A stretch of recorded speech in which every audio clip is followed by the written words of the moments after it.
Dans la soirée de ce lundi 26 décembre 2022, la Fondation Rehoboth, à travers son secrétaire général, Aubin Derouman, a offert des vivres aux enfants de l'orphelinat Over-Commerce Cisa Tokota dans le 5e arrondissement de Porto Novo. Une action qui est allée droit au cœur des responsables de l'orphelinat qui ont exprimé leur gratitude.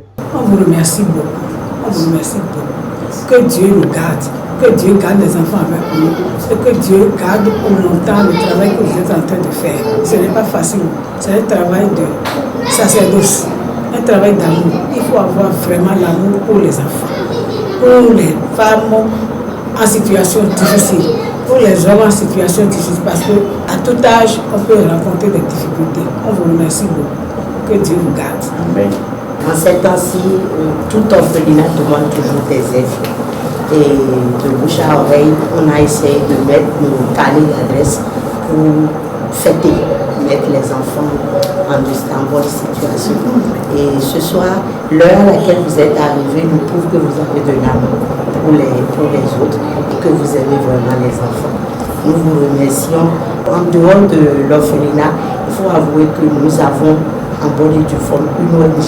Et nous pouvons vous expliquer que l'orphelinat est la principale activité de cette ONG-là. Et donc, mis à part les orphelins dont nous prenons soin, il y a aussi les personnes démunies. Et ces personnes, la catégorie, c'est surtout les veuves, d'âge moyenne 40 à 50 ans, qui ont des enfants mais qui n'ont aucun revenu. Il y a des gens qui sont en dessous de 20 000 francs par mois. Et ils ont peut-être 4 enfants, 5 enfants. Donc nous avons répertorié ces gens-là. Nous allons bientôt mettre de petits projets en marche pour pouvoir les aider. Et à gagner leur autonomie. Ce n'est pas qu'elles seront à la maison, nous irons leur remettre de l'argent, non, mais discuter avec eux, faire des sensibilisations de part et d'autre pour voir comment les aider à être autonomes. Et si l'ONG n'arrive plus à les garder, qu'est-ce que ces gens-là peuvent faire pour se maintenir, pour être bien dans la société? Il y a aussi les jeunes. On ne peut pas parler de l'enfance ou bien de la jeunesse sans oublier les jeunes qui n'ont aussi personne. Il faut partir de cette catégorie de personnes démunies.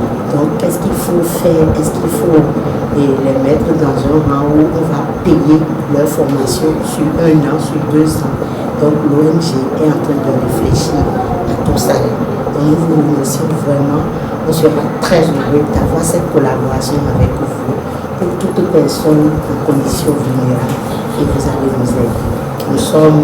C'est la première année, donc on apprend aussi sur le marché, comment marcher avec le personnel pour ne pas entrer dans le collimateur de la justice et tout ça. Donc votre expérience dans le domaine sera très bien. Et vous pouvez passer dans notre orphelinat en tant que formateur pour la protection des enfants, les droits, les devoirs, en tant que personnel, qu'est-ce que nous pouvons faire pour la bonne psychologie de ces enfants?